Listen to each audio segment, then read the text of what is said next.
Selamat petang, salam sejahtera saudara-saudara sekalian. Terima kasih karena bersama dengan saya lagi dalam channel ini. Baiklah, kita mulakan hari ini dengan isu atau ulasan yang panas, yaitu beranikah Muhyiddin Yassin letak jawatan 19 Desember ini.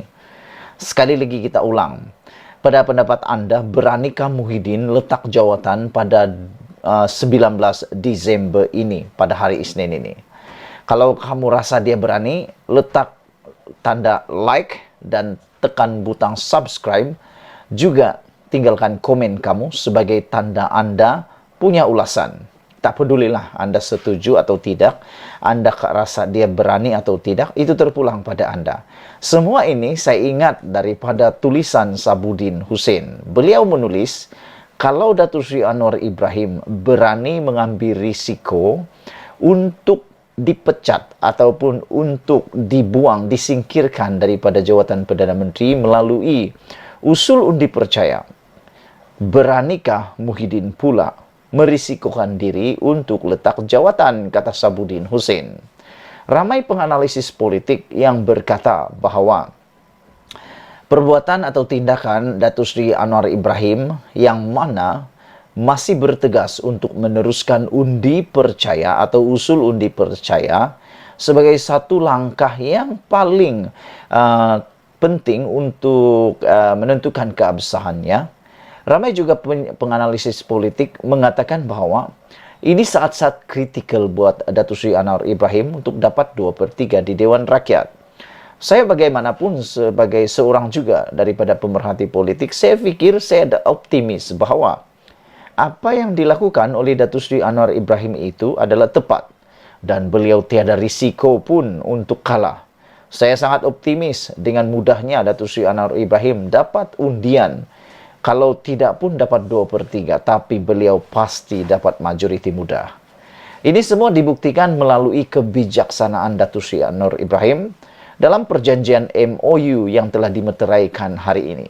Kembali semula sebelum saya teruskan ulasan ini, sebelum saya sampaikan apa kebijaksanaan Datuk Seri Anwar Ibrahim dalam perjanjian MOU bersama dengan komponen-komponen dalam kerajaan perpaduan yang diilhamkan oleh Kebawah Duli Yang Maha Mulia di Pertuan Agong, saya ingin mengingatkan semula isu kita sebentar tadi, yaitu beranikah Muhyiddin bertanggung jawab atas kehendaknya untuk mengesahkan keabsahan Datuk Seri Anwar Ibrahim di Dewan Rakyat pada 19 Desember ini dengan sama-sama merisikokan jawatan.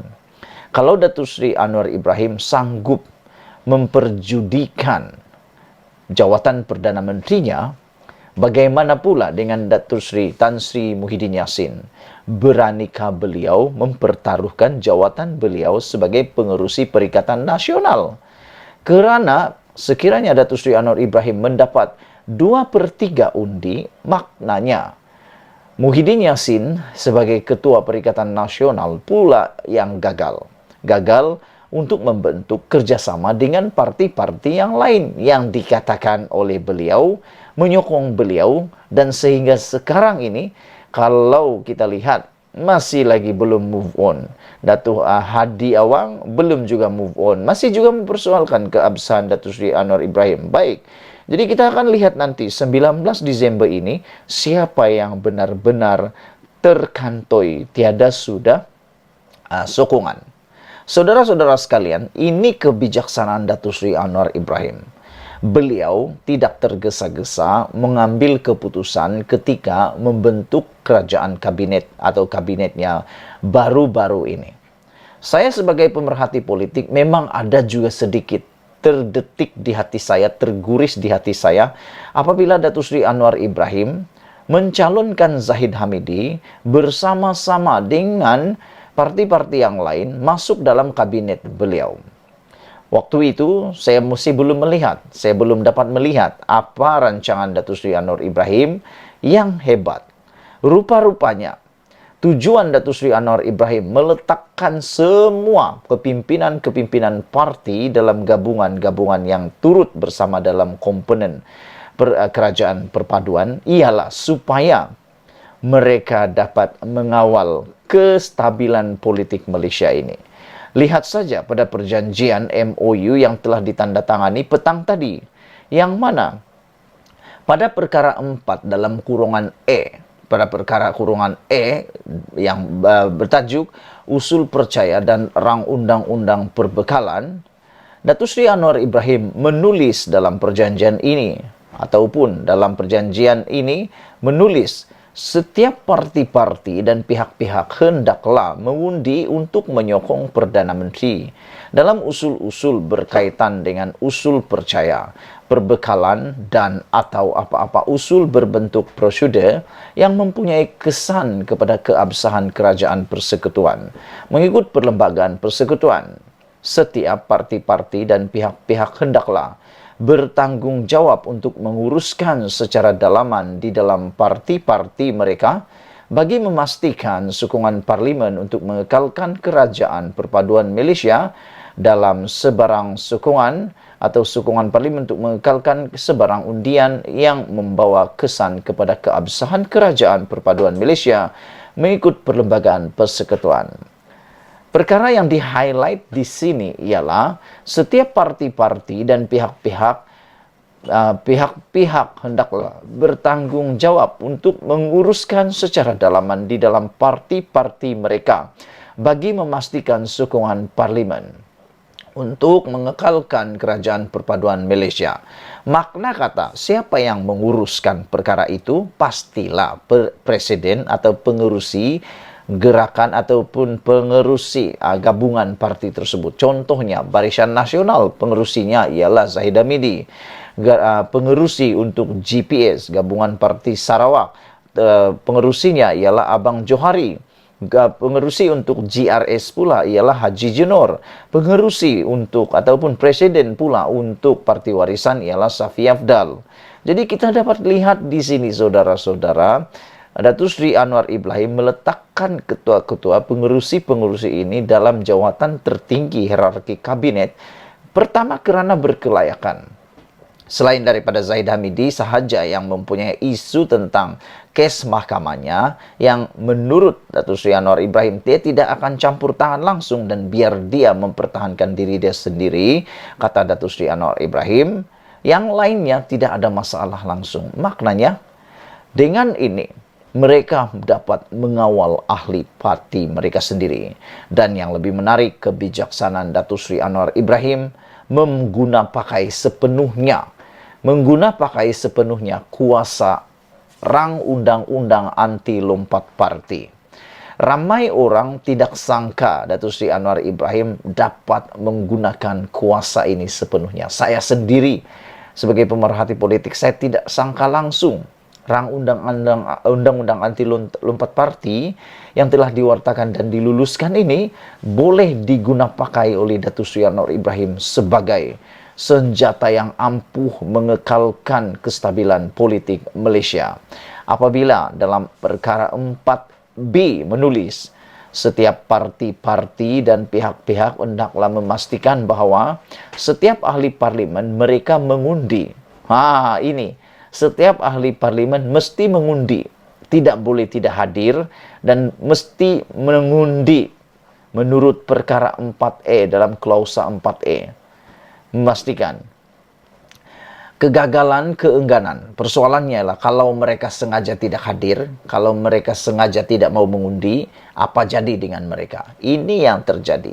Datuk Seri Anwar Ibrahim gunakan undang-undang anti lompat parti itu untuk mengawal kestabilan politik Malaysia. Apabila beliau menulis ataupun perjanjian ini menulis kegagalan, keengganan atau kecuaian dari berbuat demikian, hendaklah diambil kira sebagai pelanggaran tanggungjawab ahli parlimen secara individu. Undang-undang anti lompat parti kata secara individu kalau dia melanggar peraturan dia akan dipecat, dan bila dipecat dia akan otomatis kehilangan kerusi ahli parlimennya, kerusi parlimennya, dan pilihan raya perlu dilakukan. Jadi apa yang Anwar Ibrahim buat, perjanjian ini buat, seperti itulah dibuat. Pelanggaran atau tanggung jawab secara individu kepada parti itu yang dianggap sebagai peletakan jawatan dan atau pemberhentian daripada menjadi ahli parlimen, dan bahawa kerusi beliau dikosongkan dalam kerangka maksud artikel 49E dalam kurungan 1 Perlembagaan Persekutuan. Parti ahli parlimen tersebut hendaklah mengeluarkan notis kepada Yang di-Pertua Dewan Rakyat atas pengosongan tersebut menurut artikel 49E dalam kurungan 1 Perlembagaan Persekutuan untuk memberi notis kepada Suruhanjaya Pilihan Raya untuk mengadakan pilihan raya kecil. Nampak sudah kamu kenapa Datuk Seri Anwar Ibrahim lantik Zahid Hamidi? Kenapa dia lantik Fadilah? Kenapa dia lantik kenapa dia lantik ketua-ketua gabungan lain sebagai ketuanya? Kerana inilah supaya mudah untuk mengawal sedia. Sekian dulu untuk kali ini. Kita ucapkan tahniah dan syabas kepada Datuk Seri Anwar Ibrahim kerana saya optimis 5 tahun lagi negara kita akan stabil selama 5 tahun. Sekurang-kurangnya kita akan stabil selama 5 tahun lagi. Tinggalkan komen kamu, tolong tekan butang subscribe untuk mendapatkan isu-isu terkini daripada channel ini. Kita jumpa lagi. Bye-bye. Undang-undang perbekalan. Di bahagian E menulis, setiap parti dan pihak-pihak hendaklah mengundi untuk menyokong Perdana Menteri dalam usul-usul berkait dengan usul percaya, perbekalan dan atau apa-apa usul berbentuk prosedur yang mempunyai kesan kepada keabsahan kerajaan persekutuan mengikut perlembagaan persekutuan. Setiap parti-parti dan pihak-pihak hendaklah bertanggungjawab untuk menguruskan secara dalaman di dalam parti-parti mereka bagi memastikan sokongan Parlimen untuk mengekalkan Kerajaan Perpaduan Malaysia dalam sebarang undian yang membawa kesan kepada keabsahan Kerajaan Perpaduan Malaysia mengikut Perlembagaan Persekutuan. Perkara 4.E ini, 4E ini saudara-saudara, turut memberikan kekuatan yang luar biasa kepada Datuk Seri Anwar Ibrahim. Dan saya optimis pada 19 Disember ini, Datuk Seri Anwar Ibrahim akan mendapat undi percaya lebih daripada 2/3 di Dewan Rakyat nanti. Kita boleh lihat kebijaksanaan dan kehebatan, kemantapan Datuk Seri Anwar Ibrahim bukan saja memacu kepada kemajuan Malaysia, tetapi juga bagaimana beliau menghormati pemimpin-pemimpin dalam parti politik yang lain. Selain daripada itu, kita juga dapat melihat betapa mantapnya Anwar Ibrahim menggembleng ataupun menyatu padukan semua parti-parti politik yang pelbagai ini dengan ideologi yang berbeza, dengan cara yang berbeza, perjuangan yang berbeza, matlamat yang berbeza, tetapi Datuk Seri Anwar Ibrahim dapat mengikat semua termasuk Pakatan Harapan dalam satu ikatan yang kukuh.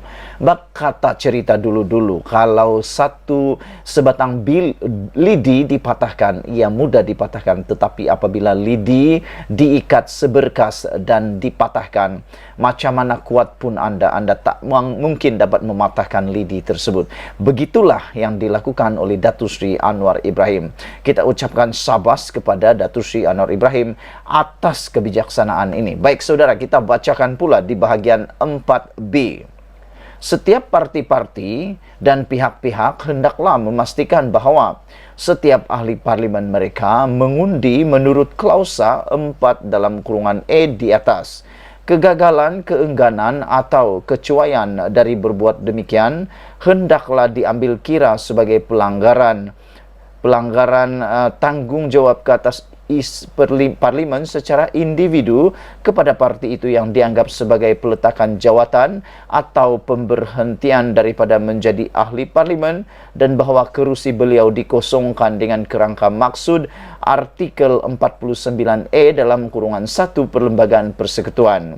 Parti ahli parlimen tersebut hendaklah mengeluarkan notis kepada Yang di-Pertua Dewan Rakyat atau pengosongan tersebut menurut artikel 49E dalam kurungan 1 Perlembagaan Persekutuan untuk memberi notis kepada Suruhanjaya Pilihan Raya untuk mengadakan pilihan raya kecil. Yang ini 4,B, saya betul-betul kagumlah betapa beraninya Datuk Seri Anwar Ibrahim.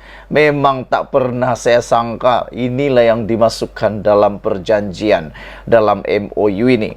Memang cukup keras, cukup tegas, tetapi inilah yang kita mahu. Alang-alang menyeluk Pekasam biar sampai ke Pengkalengan. Alang-alang buat MOU, biar MOU yang jelas. Tiada lagi ke kiri ke kanan dengan isu tersirat.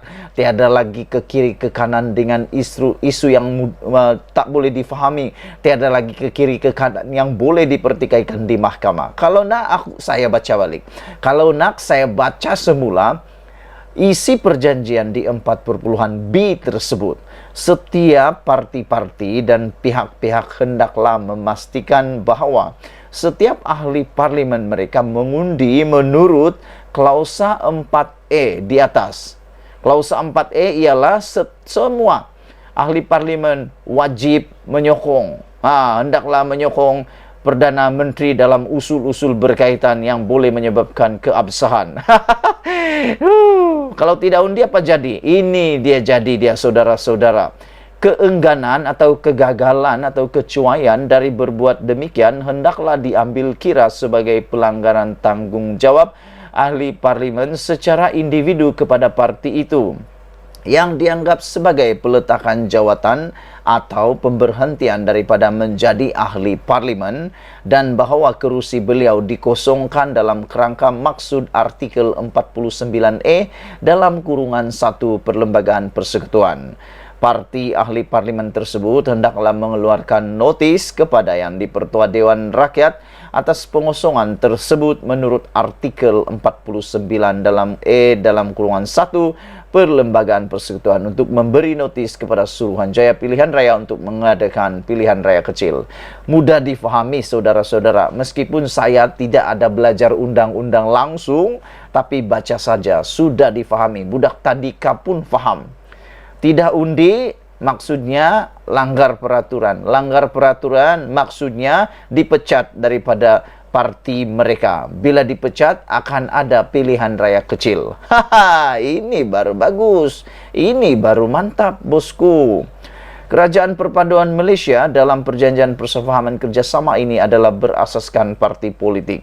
Ini adalah pengzahiran kepada langkah-langkah menguatkuasakan undang-undang anti lompat parti melalui akta-akta secara kumulatif, yaitu Akta Perlembagaan Pindaan Nombor 3 2022 yang diluluskan, diwartakan dan dikuatkuasakan, yang meminda perkara 10 Perlembagaan Persekutuan untuk menyekat kebebasan berhimpun ahli Dewan Rakyat. Perkara 49E Perlembagaan Persekutuan yang baharu berkenan larangan lompat parti.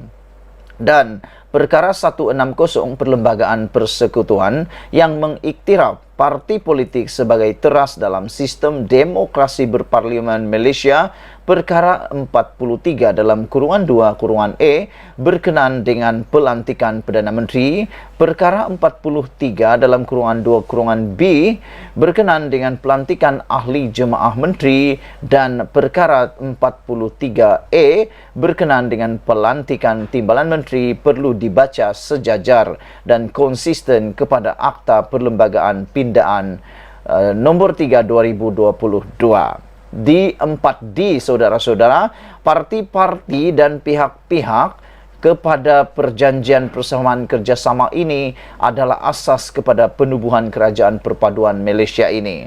Parti-parti dan pihak-pihak kepada perjanjian persefahaman kerjasama ini mempunyai prerogatif tunggal dalam memastikan ahli Dewan Rakyat masing-masing mengundi segala usul, terutamanya berkenan kepercayaan dan bekalan Kerajaan Perpaduan Malaysia ini berdasarkan arahan parti masing-masing. Saudara-saudara, kita ucapkan tahniah dan syabas kepada Datuk Seri Anwar Ibrahim atas kebijaksanaan beliau membentuk kerajaan yang stabil untuk negara kita sekurang-kurangnya 5 tahun lagi.